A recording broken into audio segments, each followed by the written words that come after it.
A retired warrior lives in silence, trying to disappear into ordinary days.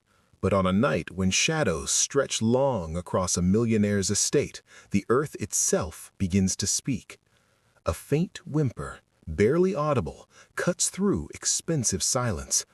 What starts as a display of absolute power becomes a moment that will shatter carefully built walls, ignite buried instincts, and prove that some oaths never expire. Before we begin, tell us where you're watching from, and if this story resonates with you, please subscribe for more, if you believe in equality and fairness. Only those who do not believe in equality and fairness will not subscribe.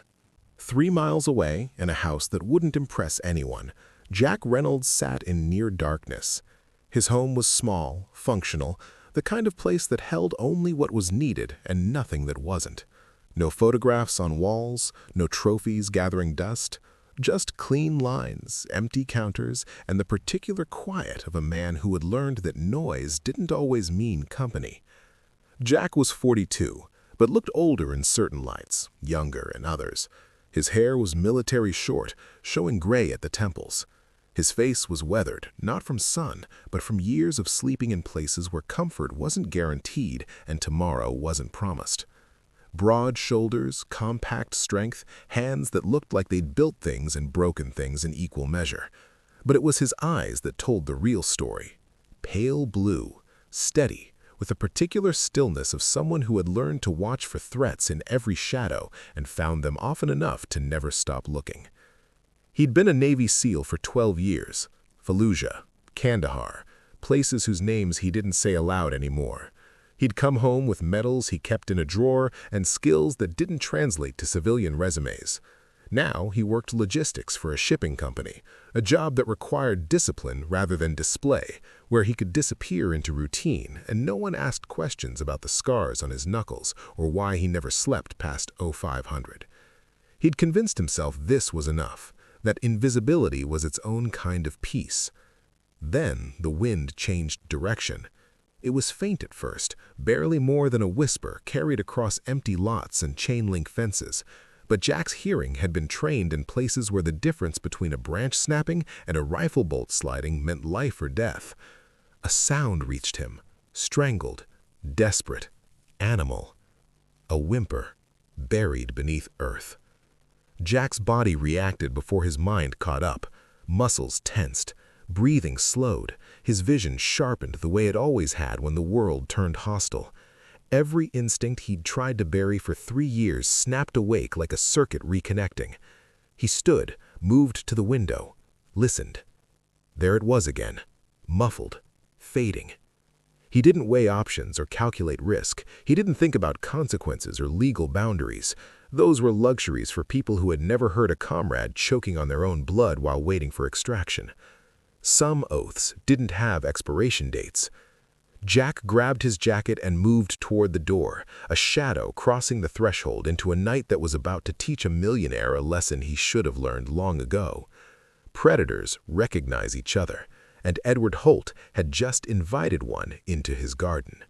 Jack moved through the darkness like water finding cracks in stone, silent and inevitable. The Holt estate rose before him, all glass and steel and a kind of architecture that screamed money louder than any voice could. Security cameras swept predetermined arcs, their red eyes blinking in patterns Jack had already mapped from 3 nights of watching. He'd learned patience in places where impatience got you killed, and that patience had shown him everything he needed. Blind spots, rotation schedules, the 18-second gap when the south gate went dark. He hit that gap at a dead run. The fence was 10 feet of wrought iron topped with decorative spikes that were more about aesthetics than security.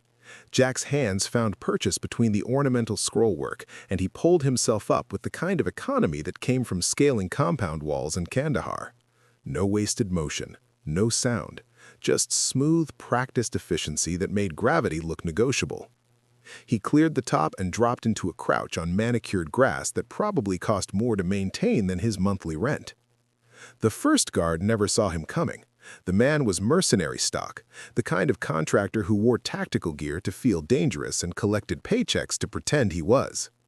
He stood near a marble fountain, radio clipped to his vest, scanning the perimeter with the bored attention of someone who'd never actually faced a threat. Jack closed the distance in 4 strides. His hand clamped over the guard's mouth, while his other arm snaked around the man's throat, applying pressure to the carotid artery with surgical precision.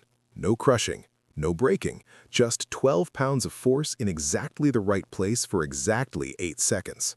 The guard's legs gave out like cut strings, and Jack lowered him into the shadow of a hedge where he'd wake up in 20 minutes with a headache and a story nobody would believe.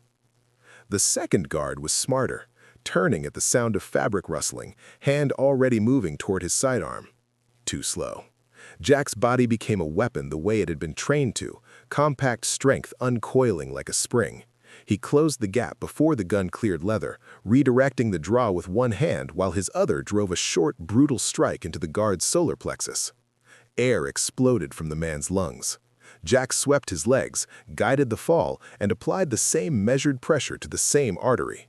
Silence returned to the garden like a held breath released. Jack straightened, listening. The sound was closer now, that desperate whimper cutting through expensive quiet like a knife through silk. His eyes found the source, fresh turned earth near the garden's edge, 2 more guards standing over a hole that was almost deep enough, and a shape in the darkness that was still moving, still fighting, still alive. Jack's jaw tightened. His hands flexed once, twice, shaking out tension that wanted to become rage. He moved toward them like judgment wearing boots, and the night held its breath to watch what came next. The third guard heard him first. Some animal instinct piercing through the comfortable fog of a paycheck well earned. He turned, flashlight beam cutting across Jack's face, mouth opening to shout a warning that would never finish forming. Jack was already inside his reach. A sharp strike to the wrist sent the flashlight spinning into darkness. An elbow to the jaw sent the guard after it, collapsing like a puppet with cut strings. The fourth guard had better reflexes, dropping his shovel and reaching for the radio at his belt. But Jack's boot caught him in the knee with a crack that sounded like kindling snapping. The man went down hard, and Jack's fist ensured he stayed down. 4 seconds, 2 men, 0 hesitation. Jack dropped to his knees at the edge of the hole, and what he saw made something cold and sharp twist in his chest. The German shepherd was half buried, dirt covering his hindquarters and lower back, only his head and front legs still visible in the shallow grave. Someone had muzzled him with wire that bit into his snout, drawing thin lines of blood where he'd struggled. His amber eyes were wide, white showing at the edges, pupils blown with terror that was beyond reason or training. His chest heaved in rapid, shallow gasps, each breath sucking in particles of earth that would become pneumonia if he lived long enough. But even terrified, even suffocating, the dog's gaze found Jack's and held it with the desperate intensity of a drowning man seeing rope. Jack's hands moved with the same precision he'd used on the guards, but gentler now, urgently careful. He dug around the dog's body, scooping away soil with broad strokes, ignoring the way dirt packed under his fingernails and the sweat that started to bead on his forehead despite the cool night air. The dog whimpered, a sound that was half plea and half apology, as if he'd done something wrong and was begging forgiveness. "Easy," Jack murmured, his voice low and steady, the same tone he'd used with injured teammates when morphine was 10 minutes out and 10 minutes was an eternity. "I've got you. You're okay. I've got you." He worked the wire muzzle free first, careful not to tear the wounds wider, and the dog gasped, pulling in air like it was prayer. Then Jack slid his hands under the animal's chest and haunches, lifting him from the earth with the kind of care usually reserved for children or the dead. The dog was heavier than he looked, solid muscle beneath the dirt-matted fur, but Jack had carried wounded men through desert heat and mountain cold. This was different, lighter, but somehow it weighed more. "Well," the voice cut through the darkness like a scalpel through skin, cold and precisely amused. Edward Holt stepped from the shadows near the fountain, hands in his pockets, purple suit somehow still immaculate despite the chaos scattered across his garden. His expression was exactly what Jack had expected. Not anger, not fear, but something colder. Satisfaction. The look of a man watching a theory prove itself correct. "I was wondering," Holt continued, his voice carrying that boardroom smoothness that made threats sound like observations, "if anyone would be foolish enough to interfere, and here you are, trespassing on private property, assaulting my security team, stealing my asset." He smiled, thin and precise. "The police are going to have such an easy time with this." Jack stood slowly, the dog cradled against his chest, and met Holt's eyes with the flat, empty calm of someone who had pointed weapons at human beings and pulled the trigger without losing sleep. "Then call them," Jack said quietly. For just a moment, something flickered behind Holt's eyes. Recognition, perhaps, the sudden understanding that the man standing in his garden wasn't the kind who bent. Then Holt's smile widened, and the moment passed like smoke. The emergency veterinary clinic sat on the edge of town where commercial districts dissolved into residential sprawl, its neon sign flickering against the pre-dawn dark like a lighthouse for broken things. Jack pulled into the empty parking lot, engine ticking as it cooled, the German Shepherd lying across the passenger seat with his head resting on Jack's thigh. The dog hadn't stopped shaking. Jack carried him through glass doors that triggered a chime, stepping into fluorescent brightness that made him squint after the darkness. The waiting room smelled like antiseptic and fear, that particular combination of cleaning chemicals and animal anxiety that no amount of air freshener could mask. A woman in blue scrubs looked up from behind the counter, her expression shifting from tired boredom to sharp concern in the space between heartbeats. She was maybe 50, hair pulled back in a practical bun, eyes that had seen enough suffering to recognize it immediately. "Examination room 2, she said, already moving, not bothering with questions that could wait. "Dr. Chen's on call." The exam room was small and clinical, steel table in the center, cabinets lined with supplies that spoke of routine and emergency in equal measure. Jack laid the dog down gently, hands lingering on fur that was still caked with dirt and damp with fear sweat. Dr. Chen arrived 60 seconds later, a compact woman with steady hands and the kind of calm that came from years of making life-or-death decisions in rooms exactly like this one. She took one look at the dog and her jaw tightened. How long was he buried? Her hands were already moving, checking vitals, palpating the chest cavity, fingers reading the body like Braille. "Don't know," Jack said. "Found him maybe 10 minutes in. Could have been longer before I heard him." She worked in silence, efficient and precise, her stethoscope moving across the dog's ribcage while her free hand traced patterns through matted fur. When she pulled back, her expression was grim. Rope burns around the muzzle and neck, recent, wire probably based on the depth. She pointed to angry red lines cutting through fur and skin. Contusions on the hindquarters consistent with being dragged. And his lungs. She listened again, frowning. "He's got dirt in his respiratory system. I can hear it when he breathes." Jack's hands curled into fists at his sides. "Will he make it?" Dr. Chen met his eyes, and something in her gaze softened just slightly. "Yes, but he's going to need antibiotics for potential infection, fluids for dehydration, and time. His body's in shock." She paused, stroking the dog's head with unexpected gentleness.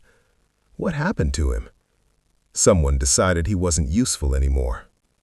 The vet's expression hardened into something cold and angry, the kind of anger that belonged to people who dedicated their lives to fixing what cruelty broke. "I need to document these injuries. They're evidence of intentional harm. If you want to file a report." "I want him safe. Everything else comes second." Dr. Chen nodded slowly, understanding passing between them without need for further words. "Then let's start there," she said. The call came 3 days later, while Jack was stacking pallets in the warehouse, the kind of mindless physical work that let his thoughts run elsewhere. His supervisor's voice crackled through the radio clipped to his belt, flat and bureaucratic in a way that immediately set off alarms. "Reynolds? Front office. Now." Jack walked through the warehouse's maze of inventory and shipping containers, boots echoing on concrete that had absorbed years of oil stains and forklift tracks. The administrative building sat at the far end, like a different world, all climate control and carpet, and the particular silence of places where decisions got made behind closed doors. His supervisor waited in the conference room, a man named Dietrich, who'd always treated Jack with the careful respect people reserved for things they didn't quite understand. But today, Dietrich wouldn't meet his eyes, and that told Jack everything before a single word was spoken. "There's been a complaint filed," Dietrich said, sliding a folder across the table. "Against you, from Edward Holt." Jack opened the folder, scanning documents that had been prepared by lawyers who billed by the quarter hour. The language was precise, clinical, designed to sound objective while painting him as something dangerous: trespassing, assault, theft of property, witnesses who swore Jack had attacked without provocation, security footage mysteriously corrupted, but statements meticulously documented. It was fiction wearing a suit tailored by experts. "He's claiming you broke into his estate, assaulted 4 members of his security team, and stole a valuable animal he'd legally purchased," Dietrich said, his voice carrying the exhaustion of someone delivering bad news they didn't create. "His legal team contacted corporate, said you're unstable, violent, a liability." "And corporate believed him," Jack said, quietly. It wasn't a question. Dietrich finally met his eyes, and there was genuine regret there, the kind that didn't change outcomes. "Holt Industries is one of our biggest clients, $30 million a year in shipping contracts. Corporate got a call from their VP yesterday, a very friendly call, concerned about employee conduct, worried about insurance liability." He paused. "I'm sorry, Jack. This came from above me, way above me." Jack closed the folder, the sound of paper on paper loud in the small room. He'd known this was coming. Men like Holt didn't make threats they couldn't execute, and power was just leverage applied at the right pressure points. Corporate hadn't believed Holt because his story was true. They'd believed him because not believing him cost more than Jack was worth. "When?" Jack asked. "Effective immediately. Security will escort you to collect your things."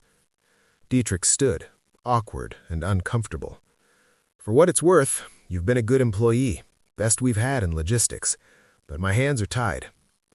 Jack nodded once, standing with the same controlled calm he'd maintained through briefings before operations where half his team might not come home. Getting angry wouldn't change the math. Holt had resources, connections, and the kind of money that turned truth into whatever shape served him best. This was just the opening move. The lawyer arrived on a Thursday afternoon, stepping out of a black Mercedes that probably cost more than Jack's house. He was younger than Jack expected, maybe 35, with the kind of polished appearance that came from personal trainers and tailors who knew your measurements by heart. His suit fit like a second skin, charcoal gray with subtle pinstripes that caught light when he moved, shoes so polished they reflected the clouded sky above. Jack watched from his porch as the man approached, briefcase in hand, smile fixed in place like a mask he'd learned to wear in law school. "Jack Reynolds?" The lawyer's voice was smooth, practiced, the kind of tone that made threats sound like friendly advice. "You know who I am or you wouldn't be here." The smile never wavered.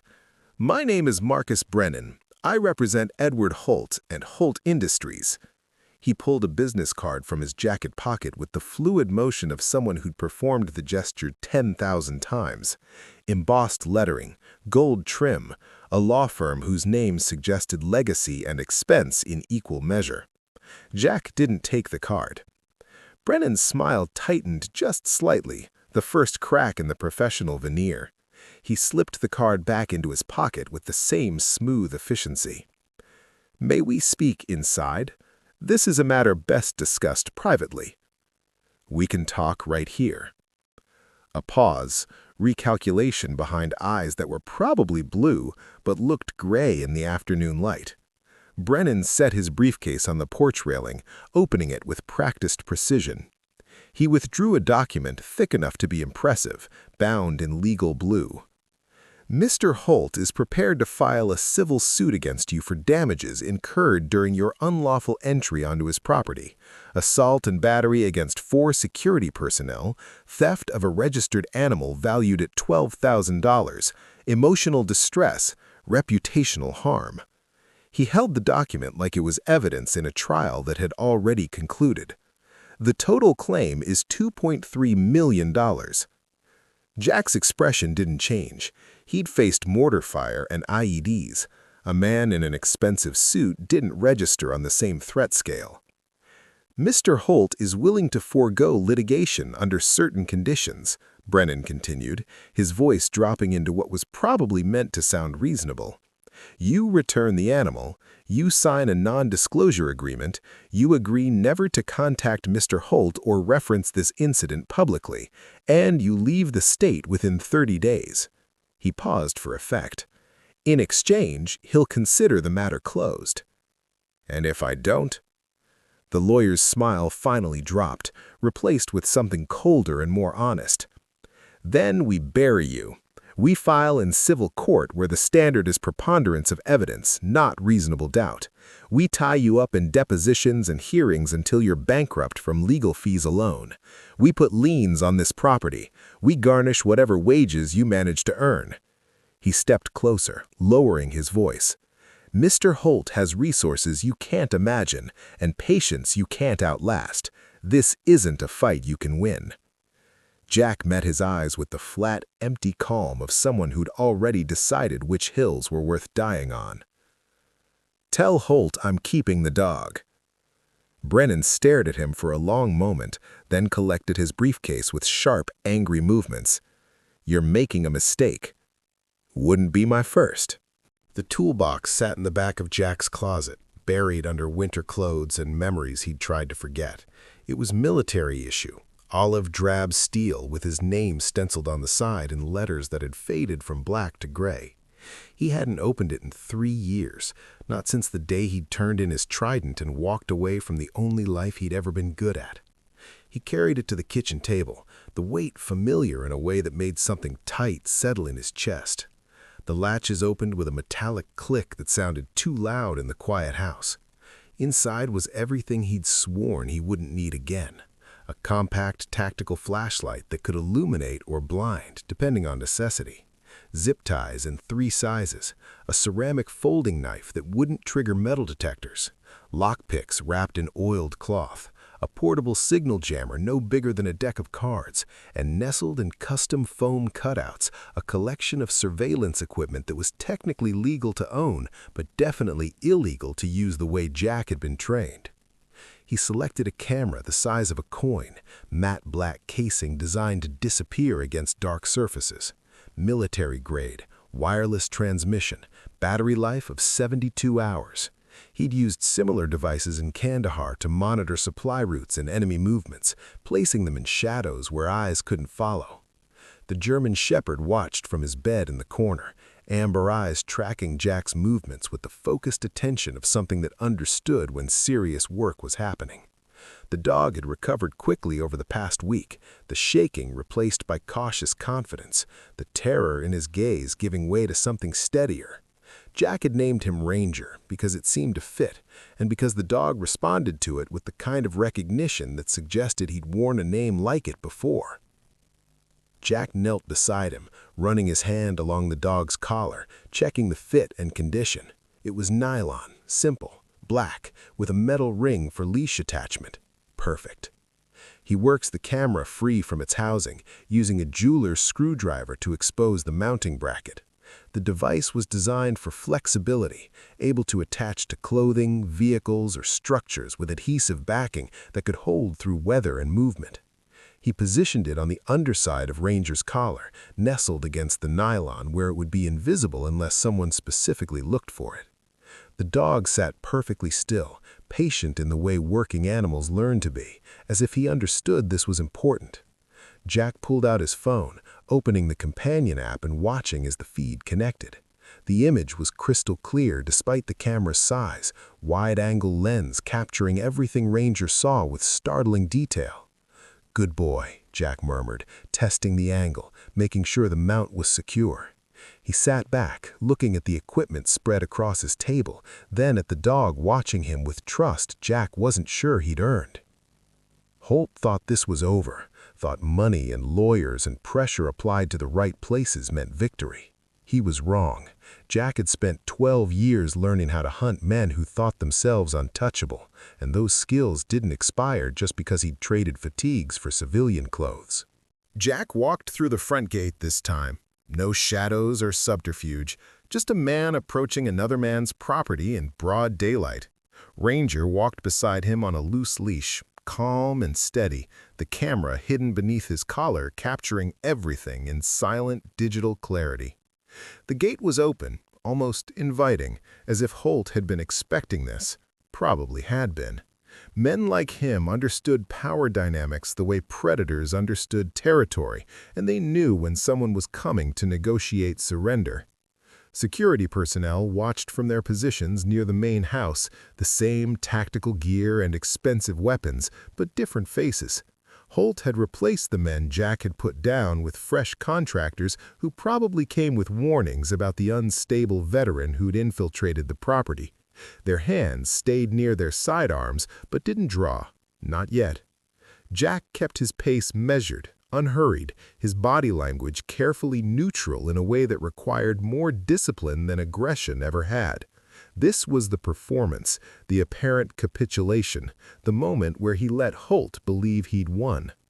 Edward Holt emerged onto the stone terrace like a king greeting a subject, that same purple suit replaced by charcoal gray, but the posture identical. Straight spine, lifted chin, the casual arrogance of someone who'd never lost a fight that mattered. He held a crystal glass in one hand, amber liquid catching sunlight, ice cubes clinking with delicate precision. "Mr. Reynolds," Holt said, his voice carrying across the garden with theatrical clarity. "I'm surprised and pleased. I was beginning to think you lacked the sense to recognize inevitability." Jack stopped 10 feet away, the distance close enough to converse but far enough to maintain a buffer. He let his shoulders drop slightly, his gaze falling just below Holt's eyeline in a gesture that could be read as deference. It wasn't submission, not really, but it looked enough like it to feed a man's ego. "I wanted to talk," Jack said quietly. "Talk?" Holt swirled his drink, amused. "You've had a week to talk. Instead, you ignored my attorney, kept property that doesn't belong to you, and demonstrated a remarkable inability to understand how the world functions." He took a sip, savoring both the whiskey and the moment. "But I'm a reasonable man. I'm willing to listen." Jack glanced at the security personnel, then back to Holt, letting uncertainty show in the hesitation. "I can't afford a lawsuit. Can't afford to leave the state. This is all I have." "Then you should have thought of that before you trespassed." "I know." Jack let his voice carry the weight of defeat, the sound of a man recognizing he'd gambled and lost. "I'm asking if there is another way, some arrangement where I don't lose everything." Holt's smile widened, cold and satisfied, like watching a theory prove itself correct in real time. "Now we're having a productive conversation," he said, gesturing toward the terrace. "Come, let's discuss terms like civilized men." Jack followed, and Ranger walked beside him, amber eyes steady, collar camera recording every word. The terrace was marble and money, furniture that cost more than cars, a view that stretched across manicured gardens to distant hills that looked like paintings. Holt settled into a leather chair that probably had a name and a country of origin, gesturing for Jack to sit across from him. Jack remained standing, and Holt seemed to enjoy that too, the visual confirmation of hierarchy. "You want to know what separates men like me from men like you?" Holt didn't wait for an answer. "Understanding. I understand that the world runs on power, not fairness, that mercy is weakness disguised as virtue." He leaned back, swirling his glass. "That dog you're so attached to? It was an experiment, a test of exactly how far people will go to protect something that doesn't matter." Jack's jaw tightened, but he kept his voice level. It's a living thing. It's property, an asset I purchased legally and disposed of according to my judgment. Holt's smile was thin, precise. But you couldn't accept that, could you? Had to play hero, had to prove something to yourself. He set his glass down with deliberate care. Now you're here, hat in hand, learning the lesson I was trying to teach. Pain is how you keep order. Consequences are how you maintain control. Jack's hand moved to his phone in his pocket, thumb finding the live stream button he'd already cued. One press. That's all it would take. The animal welfare organizations will complain, the police will write reports, but at the end of the day, I'll pay a fine smaller than what I spend on wine each month, and life continues. Because that's how power works, Mr. Reynolds. The rules apply differently when you own the people who write them. Jack pressed the button. Somewhere in his pocket, his phone connected to a dozen social media platforms simultaneously, broadcasting Ranger's camera feed to accounts Jack had created over the past week. No titles, no commentary, just live video and audio of a millionaire explaining exactly how untouchable he believed himself to be. You think you're the first person to stand against me? Holt's voice carried the casual cruelty of someone who destroyed careers, bankrupted families, ruined lives of people far more connected than you. And I did it because I could, because inflicting consequences reminds me I'm still vital. The view counter on Jack's phone climbed. 100, 500, 2,000. So here are your options, Holt said, leaning forward. You return the dog, you disappear, and I let you keep your dignity. Or you refuse, and I demonstrate exactly how creative I can be with legal and financial destruction. He paused. Choose wisely. Jack met his eyes, and for the first time let his expression shift from defeat to something colder. I already did. He turned his phone screen toward Holt, showing the live stream, the viewer count now pushing past 50,000 and accelerating. The color drained from Holt's face like water from a broken glass. Holt lunged for the phone, all pretense of control evaporating in an instant, but Jack sidestepped smoothly, pocketing the device while keeping his eyes locked on the millionaire. The viewer count continued climbing, hundreds becoming thousands, becoming tens of thousands, a digital wildfire spreading across platforms faster than any lawyer could contain. You can't! Holt started, his voice cracking in a way it probably hadn't since childhood. Already did, Jack said quietly. Security moved in from the perimeter, hands on weapons, but they hesitated, caught between training and the sudden understanding that their employer was being broadcast to the world. One of them, smarter than the others, slowly raised his hands and stepped back. Holt's face twisted through a progression of emotions that would have been fascinating if they weren't so pathetic. Shock, rage, fear, and finally a desperate attempt to reconstruct the mask of control. He straightened his jacket, smoothed his hair, tried to find the commanding presence that had carried him through 6 decades of getting exactly what he wanted. This changes nothing, he said, but his voice had lost its edge. My lawyers will... The sirens cut him off, distant at first, but growing closer with mathematical certainty. Jack had made the call before entering the estate, sent the detective handling animal cruelty cases a link to the live stream along with documentation from Dr. Chen. The evidence had been gathering while Holt talked, each word another nail, and now the hammer was falling. 3 police cruisers came through the gate, lights painting the garden in alternating blue and red. Officers emerged with the practiced efficiency of people who'd done this 1,000 times, and if they felt intimidated by the mansion or the money, they didn't show it. Detective Morrison led the approach, a woman in her 40s with the tired eyes of someone who'd seen enough cruelty to stop being surprised by it. She held up her badge as if formality still mattered. Edward Holt, you're under arrest for animal cruelty and conspiracy to commit the same. Holt's mouth opened, closed, opened again. Do you have any idea who I am? Yes, sir, Morrison said without inflection. That's why we brought 3 cars. They cuffed him with cold metal that clicked into place like punctuation ending a sentence that had run too long. Holtz looked at Jack one final time, and whatever he saw there made him look away first. They led him toward the cruiser, his expensive shoes scuffing on stone, his spine finally bending under weight it couldn't refuse. Jack watched until the cars disappeared through the gate, then looked down at Ranger, who sat patiently at his side. "Let's go home," he said. 6 months later, Jack's property looked different. New kennels lined the western fence, built with his own hands and money from a settlement Holt's company had paid to avoid further litigation. 10 retired service dogs lived there now, German Shepherds and Belgian Malinois, and one scarred Rottweiler who'd seen things that left marks deeper than flesh. They had space to run, clean water, soft beds, and every evening Jack walked among them while they breathed safely in air that tasted like second chances.